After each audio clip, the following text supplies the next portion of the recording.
Hi అందరికీ. ఈరోజు మనం అత్యంత శక్తివంతమైన దేవస్థానం సప్తశృంగి దేవి ఆలయం కథను తెలుసుకుందాం. ఈ ఆలయం యొక్క స్థలం మరియు అక్కడికి ఎలా చేరుకోవాలో వీడియో చివరన తెలుసుకుందాం. తప్పకుండా వీడియోని చివరి వరకు చూడండి. ఈ ఆలయం భారతదేశంలోని అత్యంత పవిత్రమైన శక్తిపీఠాల్లో ఒకటి. ఆలయం 7 కొండల మధ్య ఉన్న పర్వత శ్రేణి మీద ఉంది. అందుకే దీన్ని సప్తశృంగి, సప్త అంటే 7, శృంగి అంటే కొండలు అని పిలుస్తారు. భక్తులు నమ్ముతున్నారు ఇక్కడి దేవి ఆదిశక్తి రూపం, శత్రువులను దూరం చేసి భక్తులను రక్షిస్తారని. పురాణ కథల్లో చెప్పినట్లు మహిషాసురుడు అనే రాక్షసుడు దేవతలను, లోకాలను భయపెట్టసాగాడు. ఏ దేవుడు అతన్ని ఓడించలేకపోయారు. అప్పుడు దేవతలందరూ కలిసి ఆదిశక్తిని ప్రార్థించారు.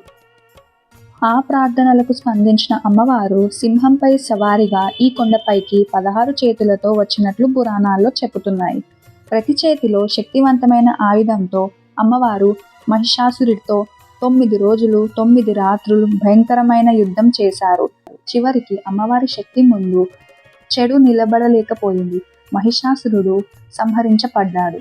అప్పటి నుంచే ఈ స్థలం సద్గుణం చెడుపై గెలిచిన చిహ్నంగా ప్రపంచానికి నిలిచింది. భక్తుల నమ్మకం ప్రకారం సప్తశృంగి అమ్మవారు ఆరోగ్యం ఇస్తారు, ధైర్యం ఇస్తారు, కోరికలు తీర్చుతారు. అందుకే ఈ రోజు కూడా 7 కొండల మధ్య అమ్మవారు మనల్ని కాపాడుతూ నిలిచే ఉన్నారు. ఇప్పుడు మనం ఈ ఆలయంకు ఎలా చేరుకోవాలో తెలుసుకుందాం.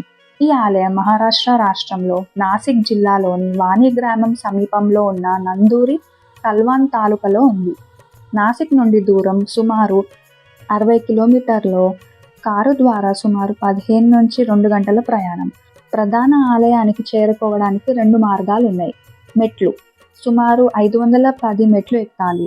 రోప్వే ఆధునిక ట్రాలీ వ్యవస్థ ద్వారా కేవలం 3 నిమిషాల్లో పైకి చేరుకోవచ్చు. వృద్ధులు, పిల్లలు మరియు అందమైన దృశ్యాలు ఆస్వాదించాలనుకునే వారికి ఇది మంచి ఎంపిక. ఈ యొక్క పవిత్రమైన దేవాలయాన్ని అందరూ తప్పకుండా దర్శించుకోండి.